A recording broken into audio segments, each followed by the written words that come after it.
কৰ্মচাৰীক বা শিক্ষকক অৰিজিনেল যেতিয়া আমি তেওঁক এডভাৰটাইজমেণ্টটো দিছিলোঁ আমাৰ বিজ্ঞাপনটো কি আছিল আমাৰ বিজ্ঞাপনটো আছিল ঠিকাভিত্তিক এতিয়া আমি উইদাউট বিজ্ঞাপন আমি নিয়মীয়া কৰিব বিচাৰিছোঁ এইটো লয়ে এলাউ নকৰে এইটো ফাইনেন্সে এলাউ নকৰে এইটো দেশখনৰ গোটেই ভাৰতবৰ্ষত প্ৰচলিত বিত্তীয় বিধিয়ে ইয়াক এলাউ নকৰে যদি আমি ৰেগুলাৰ কৰিব লাগে তেনেহ'লে এডভাৰটাইজমেণ্টতেই আমাৰ নিয়মীয়া বুলি কথাটো উল্লেখ থাকিব লাগিব তথাপিতো আমি আউট অফ টাৰ্ণ যে আমি এই ঠিকাভিত্তিক শিক্ষকসকলৰ চাকৰি প্ৰায় নিয়মীয়াটো কৰাই হ'ল 60 বছৰলৈকে তেওঁলোকক দিয়া হৈছে সকলোবিলাক বেনিফিট দিয়া হৈছে এক্সেপ্ট ফেমিলি পেঞ্চন এতিয়া এইটো আমি কৰি দিব বিচাৰিছিলোঁ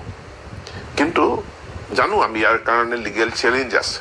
এইটো জানিও আমি কৰিব বিচাৰিছিলোঁ কিন্তু তেওঁলোকে 2018 চনত এটা হাইকোৰ্টত কেছ দিছিল কেছটোৰ ফাইনেল জাজমেণ্ট হোৱা নাই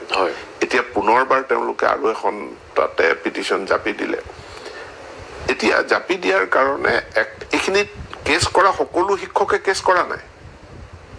একাংশ কৰিছে এই একাংশৰ কাৰণে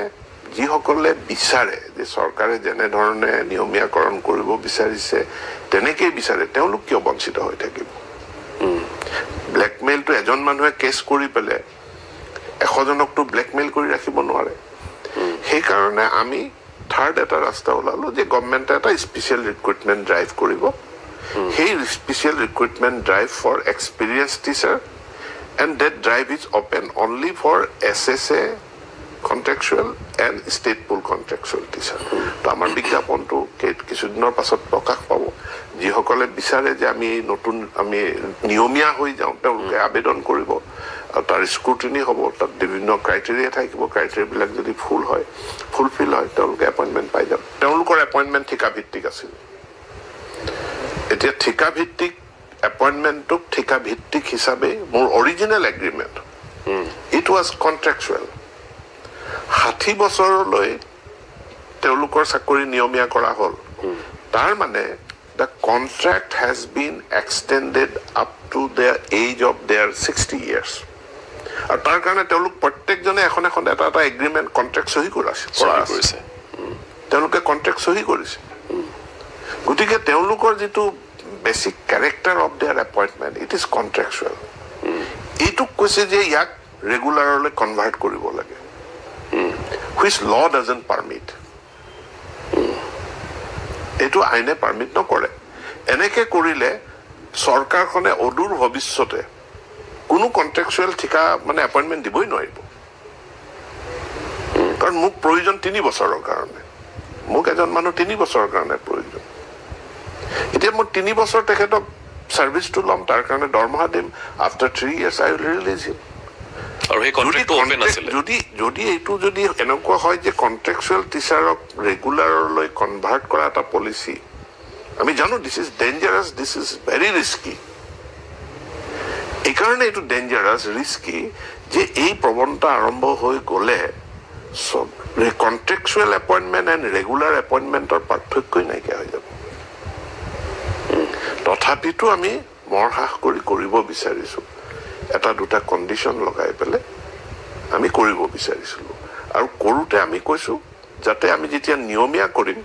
তেওঁলোকক নিয়মীয়া হিচাপে আমি এডভাৰটাইজ মানে দি পেলাই কৰিম ডেট অফ এফেক্ট সেইটো যিদিনাখন নিয়মীয়া হিচাপে তেওঁ এপইণ্টমেণ্ট পাব সেই তাৰিখৰ পৰা এতিয়া যদি বেক ডেটৰ এফেক্ট দিবলৈ যোৱা যায় তেতিয়াহ'লেতো দেশখন গোটেই ভাৰতবৰ্ষত হাহাকাৰ লাগি যাব ছাৰ্ভিচ তাৰ কাৰণে তেওঁলোকেতো দৰমহা পালে সেই কাৰ্যকালত তেওঁলোকে যি ইনক্ৰিমেণ্ট পাব লাগে পাইছে তেওঁলোকে অন্য যি বেনিফিট পাব লাগে তেওঁলোকে পাইছে তেওঁলোকেতো বিনা বেতনে কৰা নাই এতিয়া তেওঁলোকৰ সেই এক্সপিৰিয়েঞ্চটোৰ কাৰণে তেওঁলোকক নিয়মীয়া শিক্ষক হিচাপে স্পেচিয়েল ৰিক্ৰুটমেণ্ট ড্ৰাইভত আমি নিযুক্তি দিম বুলি কৈছোঁ কিন্তু যিদিনা নিযুক্তি দিম সেইদিনাখনৰ পৰাহে তেওঁ নিয়মীয়া শিক্ষক হিচাপে তেওঁৰ ছাৰ্ভিচটো কাউণ্ট কৰা হ'ব আগৰ পিৰিয়ডটো কন্ট্ৰেকচুৱেল থাকিব মানে তাতে কোনো সাল সলনিৰ সম্ভাৱনা নাই নোৱাৰো এইটো কৰিব এইটো গোটেই ভাৰতবৰ্ষত হাহাকাৰ লাগি যাব এইটো আৰু কোৰ্টে এইটো এলাউ নকৰে কৰিব নোৱাৰে contractual teacher contractual appointment and নিয়মীয়া এপইণ্টমেণ্ট এই দুয়োটাক আপুনি একাকাৰ কেতিয়াও কৰিব নোৱাৰে এইটো যিদিনাখনে একাকাৰ হৈ যাব তেতিয়াহ'লে এমপ্লয়াৰসকল সাংঘাতিক ধৰণে বিপদত পৰিব কাৰোবাক এবছৰৰ কাৰণে এজন মানুহৰ ছাৰ্ভিচ লাগে তেওঁ ৰিক্ৰুটমেণ্ট কৰিব নোৱাৰিব তেওঁ 60 বছৰ 30 বছৰৰ কাৰণে 60 বছৰ বয়সলৈকে কৰিব লাগিব চ' এমপ্লয়ীসকলৰ যেনেকে প্ৰব্লেম আছে এমপ্লয়াৰসকলৰো প্ৰব্লেম আছে আৰু সেইকাৰণে তেওঁলোকে নিজে এইটো মাননীয় মুখ্যমন্ত্ৰীৰ বা যি সময়ত শিক্ষামন্ত্ৰী হৈ আছিলে তেওঁৰ যিটো লৰ নলেজ তেওঁৰ যিটো প্ৰশাসনিক নলেজ এইটো অতুলনীয় আৰু তেওঁৰ যিটো মানে বদান্যতা সহানুভূতি মানে প্ৰ' টিচাৰ ষ্টেণ্ড এটা তেখেতে ল'লে আৰু লৈ পেলাই তেওঁ এবছৰীয়া বা সেই সময়ত যিমান বছৰৰ কাৰণে প্ৰথম বিজ্ঞাপনটো হৈছিলে যদি 3 বছৰৰ কাৰণে হৈছিলে তাক তেওঁ 60 বছৰ বয়সলৈকে যিটো কৰিব পাৰে সেইটো কৰি থৈ গ'ল যিটো কৰিব নোৱাৰে সেইটোতো জোৰ দি লাভ নাই নিয়মীয়া কৰাৰ কোনোদিন কথাই নাছিল 4000 শিক্ষক আছে খুব ভাল শিক্ষক সিলেকশ্যন খুব ভাল হৈছিলে এই শিক্ষকসকলে বিদ্যালয়সমূহত খুব ভাল সেৱা আগবঢ়াই আছে এইটো মই ব্যক্তিগতভাৱে জানো I appreciate their service.